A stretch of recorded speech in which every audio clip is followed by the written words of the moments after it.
সবচাইতে বেশি জান্নাতে প্রবেশ করাবে যে আমল, বিষ্ণু বললেন, এক হচ্ছে আল্লাহর ভয়, আরেক হচ্ছে সর্বোত্তম আচরণ। প্রিয় ভাইরা, ইসলামের মেজাজটাকে চিনে নেন, ইসলামের এসেন্সটাকে বুঝে নেন। আমরা ভালো আচরণকে গুরুত্ব দিতে চাই না। অনেক নামাজি লোক দেখবেন নামাজ পড়তে পড়তে কপালে কালো দাগ ফেলে দিচ্ছে, বাসায় বউয়ের সাথে খারাপ আচরণ করে, খিটখিটে মেজাজের, প্রতিবেশীর সাথে শুধু ঝগড়া, কলিগদের সাথে ঝগড়া, মারামারি, দুঃসম্পর্ক, এরকম আছে না? নাই বলেন, আছে না? কিন্তু নামাজি, অনেক বড় হাজি, একদিনও কোরআন তেলাওয়াত মিস হয় না।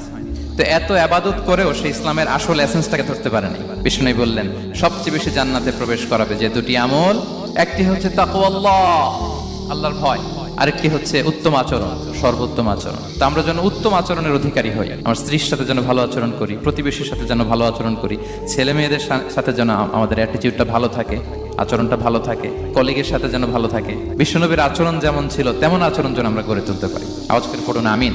সুনানে আবু দাউদের এক